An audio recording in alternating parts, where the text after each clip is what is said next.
Welcome to the Ride This Out podcast, where we talk about how to improve your mental health and strengthen your connection to nature and your community, all through one simple solution: the bicycle.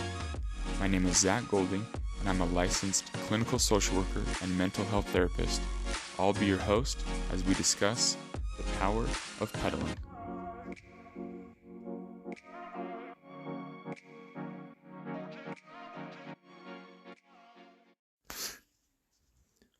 Welcome into this week's session. I talk with Mike West. Mike is a city planner and bicycle enthusiast. He runs a YouTube channel called Bike Quest with Mike West. I ran across Mike's Twitter or X account where he had some good videos and some good things he was talking about, and I thought I'd reach out to him, and he was willing to jump on and discuss some of the work that he's done, and as well as a recent trip that he took to the Netherlands with another city planner and how they plan on using some of the lessons that they learned out there and implementing them into the city where he lives at now. So it was a really fun conversation. Something, honestly, probably a year ago I knew very little about, but it's been fun to kind of learn more about having safer bicycle infrastructure to create more opportunities for us to ride. So thanks for listening. Thanks for the support. Again, I appreciate it if you like, review, share this with others, and just help it grow. Okay, enjoy this week's session with Mike.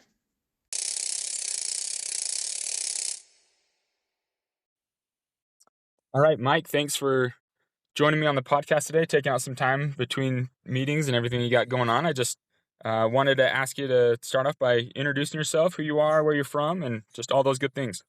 Yeah, absolutely. Thanks again for having me on. Yeah, my name's Mike West. I'm a professional city planner. I grew up actually in Park City, Utah, and then moved a couple of different places, did a little stint in Las Vegas, summer in Houston, and now back along Wasatch Front, so it's good to be back home. Yeah, I've, you know, I will note that in my past years, I was a big auto enthusiast, so I came from that point, especially in my upbringing, and I was all about cars when I was a teenager, all that kind of stuff. But then I realized, a lot through my career, of course, and the experience I've gotten in there, but to understand, the detriments of, car-centric planning, and really trying to find that balance. That's what I try to do in my job and my advocacy, and I've been riding my bike as much as I possibly can for my transportation and also for recreational purposes too. Awesome. How did you get into city planning? What made you want to pursue that career? Yeah, it's kind of it all goes back to my childhood, honestly. Even during my childhood, I just played with Legos all the time. So, back then I loved skyscrapers. So I'd build big skyscrapers out of Legos and I'd lay them out like one big giant city. Every little Lego block is a building. So I'd lay out like these big metropolises on the floors. And back then I didn't understand the variations in planning and planning types. So I built massive freeways through my little Lego towns. So that's just what I knew back then. But yeah, it all kind of started with that. And as I got older, I really thought I was going to be an architect. I honestly didn't know city planning was a profession. So I was big in architecture. Loved skyscrapers was my big thing. But getting into school, I started the architecture program at the University of Utah. Probably for a good reason, but or probably was meant to be, but I didn't end up making it into the architecture program. I did the pre-architecture classes and everything. Kind of wish I didn't have to do all the calculus and physics classes now that I look back, but yeah, found out that there's a planning program and realized that was actually the true fit for what I really loved working with. So I've always just been fascinated by cities and how everything connected together, and really started kind of with the architecture thing, but really it's morphed into kind of the whole big picture, building all facets of the city. That's awesome. So, um, I came across your Twitter, your X account with, you do a lot of advocacy work on there and showing like the Sure. different videos for biking and city planning and stuff. And it really caught my attention. And then just looking at your YouTube channel, you got some great stuff on there as well. Um, I feel like a lot of it is, dedicated to the bike as well. So did the city planning happen first, or the love for bicycling, or how did that kind of, mix together? Yeah, honestly, I hadn't ridden a bike in a long time, even once I got into college and everything. So I really got into city planning. I've always thought, walkable cities are a good thing. You're taught that in the planning program. You're taught about, the basics of cycling, but it wasn't a big thing on my mind at first. But really, when I first started as a city planner, the idea of walkability was big, and that was a lot what I was learning about at school. So really went after that a lot. The way you place buildings on sites. Try to get them up towards the street, try and create more of a human scale street frontage, which is harder in practice than it is just learning about it in school. But yeah, really kind of started there. But it was a couple of years in, and I was like, we really should be trying to do some um, things with cycling. So I initially advocated internally with the city, and just said, like, we need to get some bike lanes on our streets. A lot of our streets are pretty wide, so there's plenty of space if we wanted to stripe some bike lanes, and we did a couple projects. But I still at that point hadn't had a lot of experience with cycling, honestly, other than my childhood. I rode a bike all the time, of course, but through college, I did buy a bike, but I honestly didn't use it that often. When I first got married, we lived out in West Jordan, and it's just nothing but big roads and things all over. So I didn't ride a bike too often out there either. So I hadn't had a lot of experience. So I thought I was doing a good thing, had good intentions of creating bikeability for the city. But then you learned painted bike lanes on a road really don't encourage most people to use them. It appeals to a small percentage of people, so you're not going to see a lot of success in that. But I actually had moved to Daybreak a few years ago, probably 2018, and even a couple years before that, I tried to start riding a bike. And it was just where I lived, it just was not a comfortable place to ride a bike. So again, I didn't do it too often. Once I moved to Daybreak, it kind of changed things for me a little bit. It is still, suburb area. It's way out there, so that's not ideal. But they do have the trail networks that gets you to different places, access to tracks, access to the Soda Row, some other things up there. So that's really what got me riding a lot more often, is the fact that the built environment was such that it was comfortable, and not just comfortable and safe, but also very enjoyable.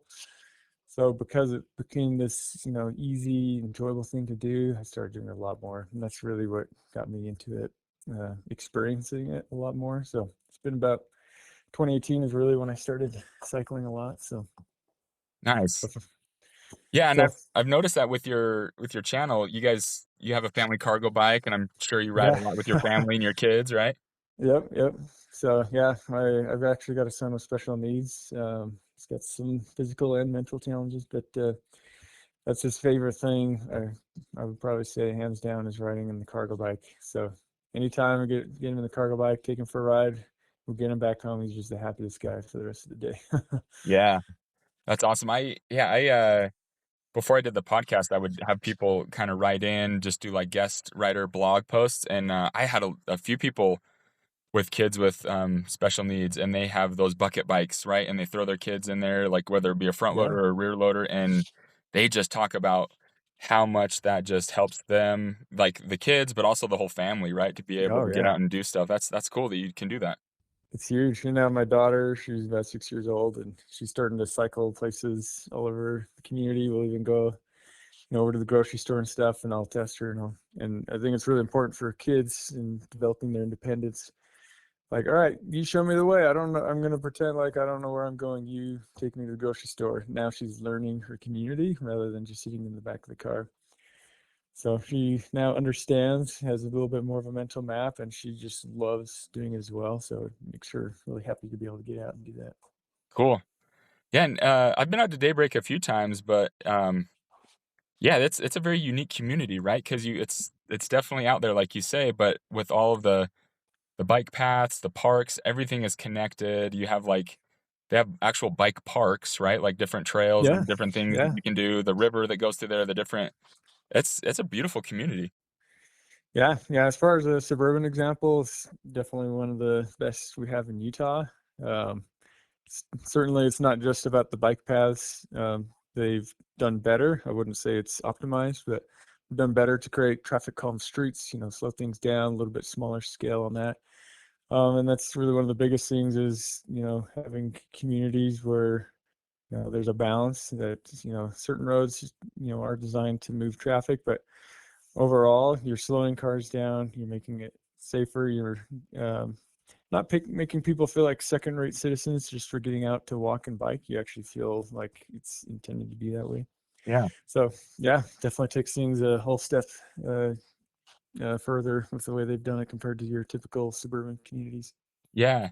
And so I didn't realize that I was doing a little bit of research on you, Mike. And I earlier in the year, I remember seeing something, a story pop up on KSL of like there was like these two workers from local community go to the Netherlands and like Yeah. research the bike paths. And then that was you.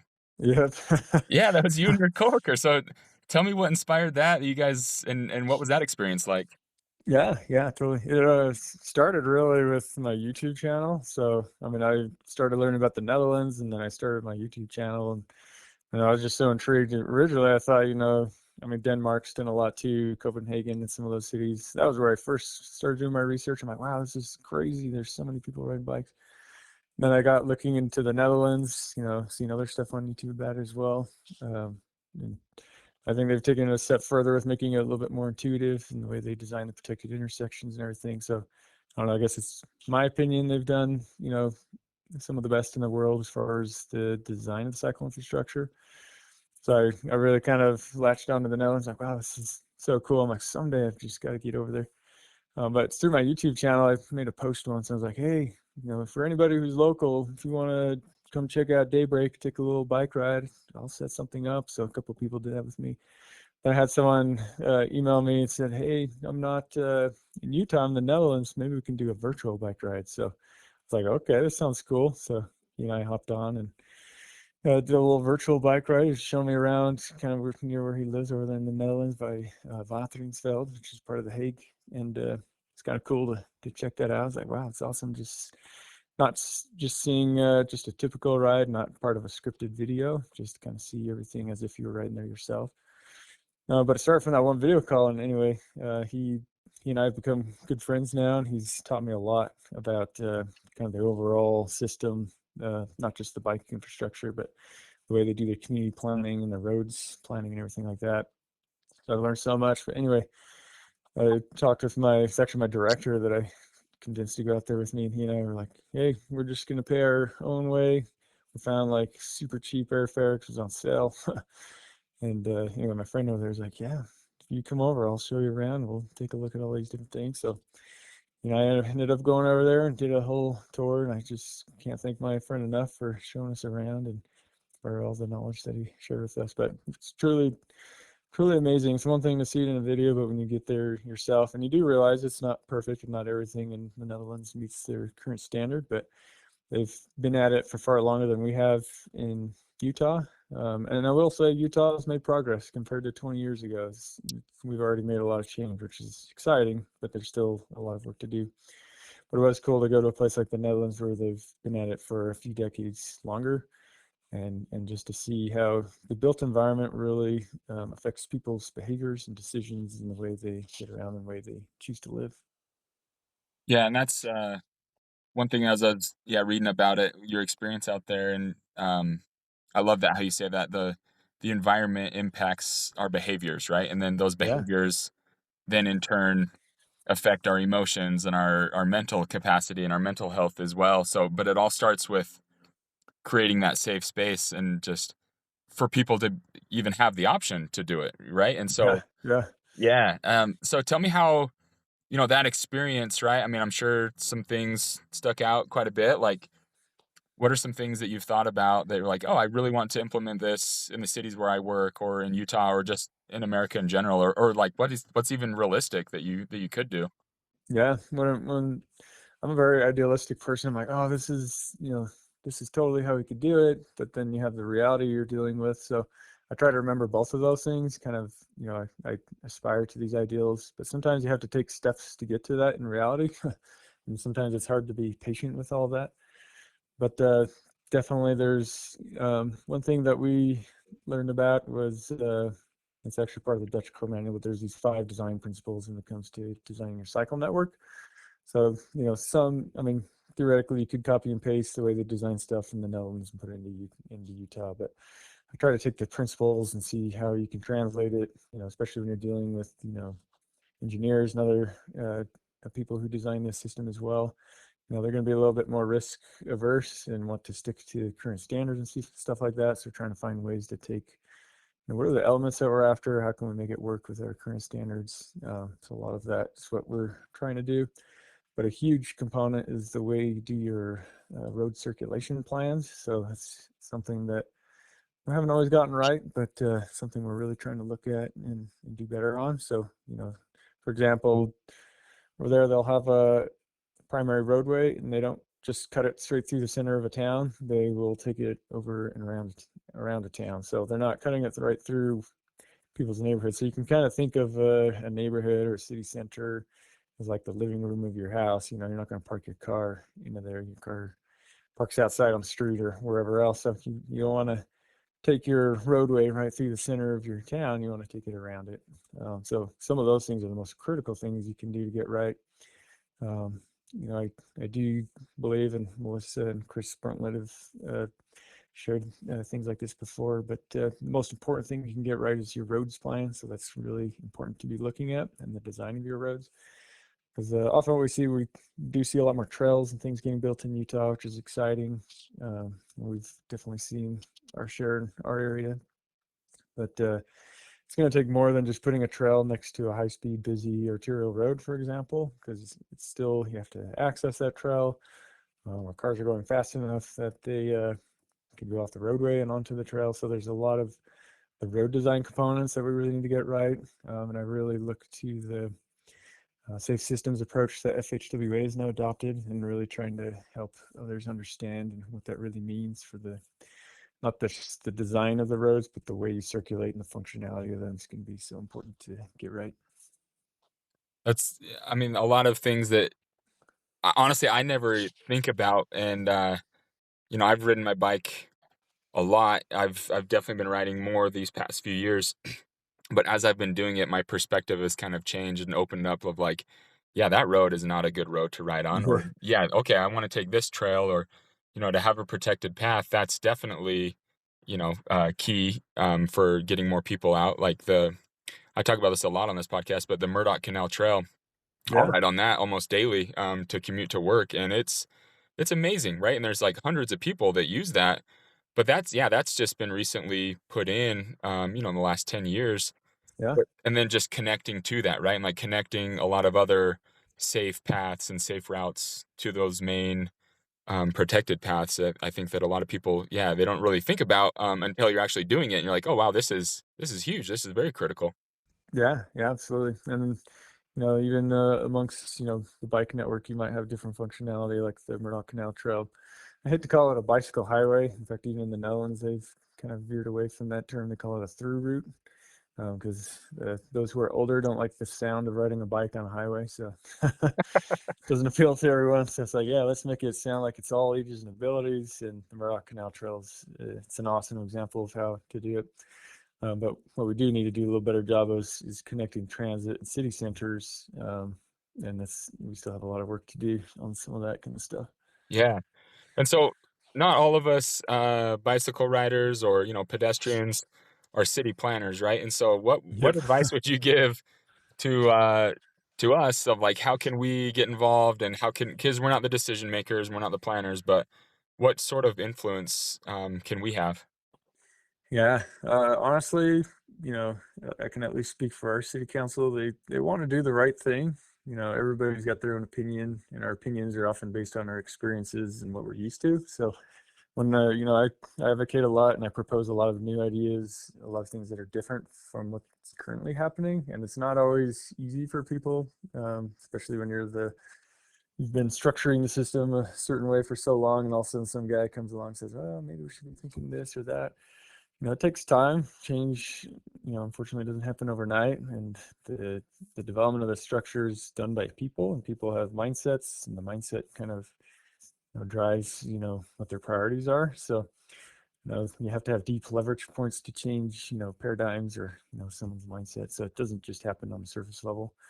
So sometimes you do have to have a little bit of patience. There are a couple of ways to go about it. You can be demanding. There was the whole Stop the Kindermoord movement in the Netherlands. People were demanding safety.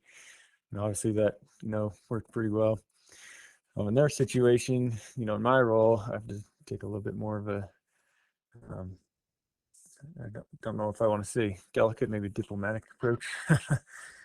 But sometimes it's as simple as, hey, why don't you, we got a couple of e-bikes at our offices here now, and, inviting others, hey, come take a ride with me, experience it with me for a little bit, kind of ask, why, do you like how this feels, on this busy road, or, what do you think we do better here?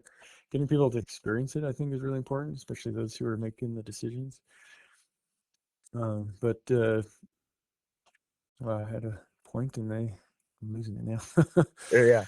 No, I but, love that. but They're just getting them out there and experiencing that because, yeah, it's one thing to just kind of talk about it, but when you're out there riding on one of these, and this is a new term I've just learned in the last year, strode, right? A yeah. street and a road, and it's like tons of traffic moving by you, and you're on a bike, and you're like, this is not, even though that, yeah, there's a painted lane there, this is not safe. Like, I don't feel good on this area. So, Yeah, sometimes I tell people, I'm like, would your, there's a good percentage of our population that can't drive. So, or youth especially, there are people who can't afford to drive. There's people with, certain types of disabilities that can drive. But bicycling becomes a good option for a lot of them. So you got to remind yourself, there's a large proportion of our population that can't drive. How do you feel about your children, for example, riding in this striped bike lane on the roads? Kind of put it into perspective, maybe, make them think about it a little bit. So I think that's always good. yeah, no, absolutely. And again, to your credit, the videos that you've made, I was watching through a bunch of them, and one that you made a couple years ago talking about exposed bike lanes and protected bike lanes. And I loved the analogy that Oh you yeah. used of rearranging your furniture in your house, right? Of like, hey, this doesn't feel good. Like, wait, maybe the couch should go over here or there. Because Yeah. where I live in Orem, we have a lot of like not we have a lot of painted bike lanes, right? Yep. And very wide roads. And then I've just been thinking like, there's got to be a better way to arrange this, like a safer approach. And then the model that you did on the computer where you just designed it and switched everything to make it the parking on the side of the road to protect the bike path on the side. I was like, that's brilliant. That's amazing. And in fact, I sent it to our city engineer and I said, hey, I try to do it in a diplomatic, just very nice approach, and we have a good working relationship with him. And he just said, "Thank you so much for sharing this. This is a great video." So again, I think, and he was like, "We want to get your guys' input as we continue to develop our new bike plan and everything." So, I just want to say thank you for developing a Oh yeah. resource for us to be like, "Oh, this is something that like, hey, we could. This is an idea, right, to rearrange things." Yeah. It's amazing for me to hear. That's my hope, is I just like to get ideas out there and spread the word. Um, yeah, it's all about trying to get people to open their minds and at least consider different ways of doing things. I can't take credit for the ideas, particularly, but I just try to represent in a way that, hopefully clicks with people. Yeah. Yeah, and And you what do. And, the other video that one that originally caught my eye that you had on Twitter is, just the wild stuff that you see as you bike around. Is it do you just have a GoPro hooked onto you? How do you do this? Yeah, just like I use a GoPro on my bike, just like a dash cam on the car, just keep it running. In fact, just in the last week, I got 3 or 4 clips of just madness. So, in fact, one of them, I was starting to cross the street, and all of a sudden the car just ran a light like right in front of me. I was like, "Whoa!" Yeah. It's crazy. One thing I was going to mention, I remembered from the point earlier about advocating is, council members often hear from the loud people in the community. They don't hear, a large proportion of the community honestly just interacts within their environment. And if something comes up that, they don't like, they, may message to the city, sometimes it's traffic problems or speeding problems, whatever it is. So council needs to hear your voices. And I can at least speak for the council that I work for. They really do want to listen and try and address the concerns of the citizens. So the more the council hears from not especially the greater number of people, especially to get families are getting involved. If they know that their population is you know thinks that this is a big priority, they're going to be more likely to listen and act on those kinds of things. So Yeah, no, um, that's a great point, and that's I've said this before on here, but I feel like there's a couple things that can really have a major impact on waking people up to having safer infrastructure, especially for cycling, for bike riding, is electric cargo bikes for one, right? Because you have more yeah, families that are choosing to ride their cargo bike versus driving their minivan around because of just the all the benefits that come from it.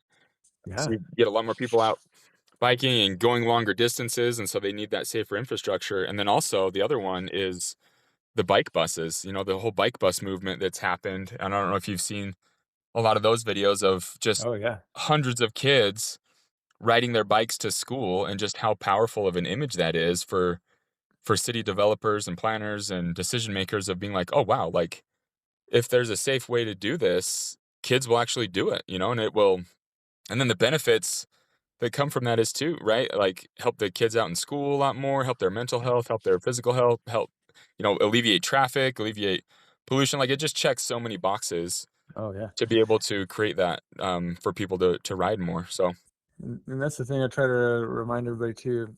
We're not trying to get more people to ride bikes just for the sake of getting people to ride bikes. It's for all these benefits, both personal and on a community level that it can provide. So I mean, mobility is a means to the end, not in the end of itself. So you have to ask yourself, one of the community values I hear in our town is we really want to be a family-friendly community. So know, everybody's gonna maybe think of that in a different way. So first of all, when people are stating their values, you have to really get at to the root issue they're after. So because people perceive things differently, even based on the same statement. When I think of a family-friendly community, living in Daybreak, I see kids all the time on their own, being able to go to school or go to the grocery store, go to the little restaurants, kids going fishing in the lake over there. Like it's just amazing the benefits of happiness. Yeah, it really does help with your traffic when you get and we've got some schools in our town that get so congested because everybody's driving, but it's surrounded by roads and highways. So, I don't blame parents for wanting to drive their kids because it's so dangerous to get there. But when you can try and set up the environment in such a way that parents feel comfortable and their kids are safe to get there, then, it solves a lot of those traffic issues. So it's all the benefits that we're after of creating a city that's better for everybody living. Even if you don't bike, but traffic is better, then you benefit in that sense too. yeah, absolutely. And so I mean, you kind of mentioned some of the benefits for you, right? For just cycling more, but I just wanted to ask you again, kind of like what are whether it be your mental health, physical health, family health, overall wellness, like how has biking more just improved your life? Oh yeah. Yeah, tons of lots of benefits. Honestly, I look forward to my commute when I hop on my bike. You know, when I still do own a car, and especially when I need to take my son places with his wheelchair and whatnot. But I get in the car, it's more stressful to me. Like stuck in traffic, or if there is traffic congestion, it's kind of wasted time. If I'm on my bike, I'm like, this is enjoyable. I'm like, sometimes I hear things like, well, bikes are kids' toys, and it's just, where they're just recreational purpose only. I'm like, why wouldn't you want something that's recreational to also be your mobility? I'm like, why not have some fun and enjoyment while you're trying to get from point A to point B? So like, yeah, happiness is huge for me. I know both my physical and my mental health are better from it. Even getting my whole family out there, my son, my daughter, my wife, my wife loves riding the cargo bike, taking the kids along, dropping the kids off at school and that. It's a whole different world when you can start utilizing that instead of always being stuck having to get in your car and do that. Yeah, and I love I think it was an interview that you did with your city talking about your Netherlands experience, but you just talked about how, when we're out more, it the overall public health increases, right? And then Yeah. with the socialization, right? You're connecting with your community and then you get that freedom or that independence of just like you were saying, the young kids all the way up to older, elderly adults, like they're still able to have that independence and have that kind of sense of self, right? Because I've talked to so many people where they can't wait to drive, right? For one, being a Yeah. teenager, or when they get their license kind of, I don't want to say revoked, but they're not able to drive anymore because they're in that whatever reason. It feels like something is like taken from them, right? But you can Yeah. still have that ability to have that independence and that freedom by biking or walking. So And that's the interesting thing is you hear, and I was the same as a teenager too. It's like, I cannot wait to get my driver's license. It's not necessarily that, of course, for some teenagers, it's fun to drive a car, but it's like, it's not necessarily about just being able to drive a car. It's that independence that you get from it. It's like, oh, now I can go to my friend's house. Now I can go to the movies. I can do this or that. So it's really about your independence. So once you get a car, you're not, stuck at home anymore. yeah, Like you can get out and do a lot more. So I think that's a huge reason why that's so important to teenagers here. In the Netherlands, it's going to be a little different. They're already used to getting around on their own. So, they may not get their driver's license right away. That's something they may do later in their life. yeah, and that was another thing too that you had mentioned is like people out there still drive, right? They still have cars, but because of the Yeah. infrastructure, they're able to take just a lot more trips by bike, because of that infrastructure, that safety. Yeah. And one thing I like to say about driving too is, there's some talk about out there, cars are evil and all that kind of stuff. I don't know if I would quite say that, although the car-centric ways of our communities do make me upset. But we will have roadway networks. It's about, where they're planned, how they're planned, and to what extent, so there's got to be a balance to it all. So, but we will have, road infrastructure and all that. But it's how you do it and not making it so that's the only choice people have. Even my friend over in the Netherlands, he owns a car, but he doesn't have to use it that often. A lot of people, may own a car just for weekends, to drive out to the country or go recreate on the weekends kind of thing. So the key point is it's a tool. It's not a solution to mobility within your city, because cars are very adaptable to any type of trip. You could drive your car, two houses down from your house if you really wanted to. It doesn't make sense, and that's why most people don't do it because it's just as easy to walk across. But they're very adaptable to any type of trip length and everything. But the problem is when most people are using that form of transportation for all types of trips. That's what creates our traffic congestion problems. That traffic will never go away in the future, even if we create a very robust bike and transit network. But it can be a lot less worse than it's going to be otherwise. If you look at like Los Angeles, for example, their traffic congestion, that's kind of by design because they invite and kind of almost require everybody to have to drive. So when you invite more people to drive, it's going to be a lot more cars on the road and congest it all. So, but we just have to understand the negative impacts of overdoing it on driving. We're really not supporting freedom of mobility of all types of options. People don't really have a lot of options. We're getting better along the Wasatch Front, but it's still quite difficult to get around without a car. So that's why we need to focus a lot on Yeah, ensuring networks are put together. yeah, I love it. And yeah, lastly, I wanted to ask you what I mean, as you've been city planning and being involved with a lot of different communities and stuff, what's been some of the like funnest or best projects that you kind of feel most proud about of like, hey, I helped do this or I helped implement this or spark this idea. Yeah. There's quite a few, and we'll say you live and you learn. So some of the stuff I did a few years ago, I'm do research and continually learning, and I think that's important. Some of the stuff is honestly our bike ped plan. Working on that, we're getting our first. It's just like the video you mentioned with the kind of parking protected bike lanes.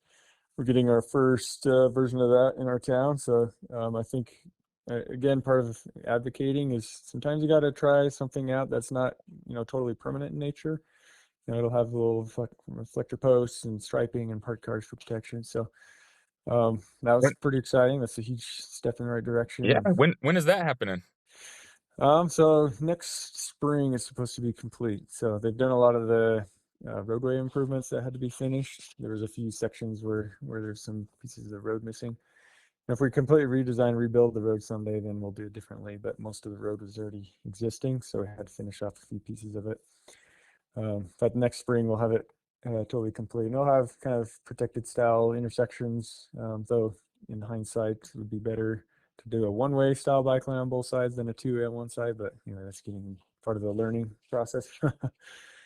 But yeah, I'm pretty excited to see that. And then there's even a section of a collector type of road in our north end of town. So we have a lot of transit-oriented developments in the plans coming up. Not a lot of it has been built yet, but one of the first ones is, including a mixed-use development and the road that leads up into it. Really is, again, I wouldn't say it's totally optimized, but it's used a lot of things like curb extensions, refuge islands for pedestrian crossings. Once you get into the community, it's one lane each direction for traffic. You got a separated protected bike lanes on the backside of the curb rather than being within the roadway. So I think that's going to be huge for the city to look at and see how it functions. Hear back from the community once they see it, start using it. So sometimes you just got to get whatever you can on the ground, even if it's just one little pilot project. So I'm pretty excited to see how those go. That's great.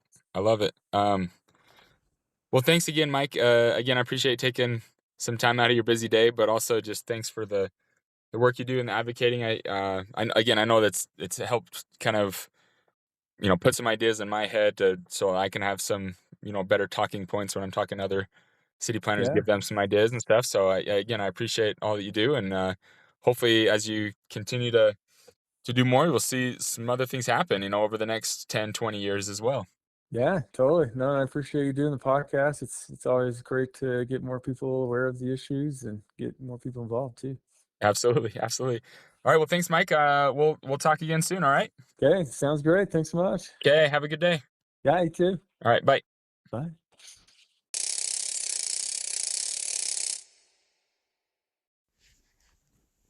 All right, great stuff there. I'll add a link to Mike's YouTube channel in the show description.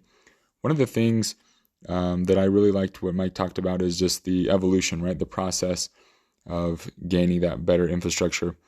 Yes, would it be great and magical if everything would just change overnight? Absolutely, right? But we know that the planning process is just that. It is a process. And I'm reminded of a episode that I did, a session that I did with Aaron Scablin from Bike Walk Provo, where he talked about the 3 keys of advocating is being persistent and being patient and knowing the right people, right? Having those connections. And, Mike talked about that, just that patience process and just continually trying new things and learning from old things and building on things that you want to do better in the future. So again, lessons that we can apply to our lives as well as we are going through whatever we're going through. And we are learning from, past things that we've done and building upon the positive things and learning from things that we wish we could do different. So great stuff there. Thanks again, Mike. All right. Thanks again, guys, for listening. Be on the lookout for more episodes coming up. And whenever you're going through difficult times or, something's on your mind, just jump on that bike and ride this out.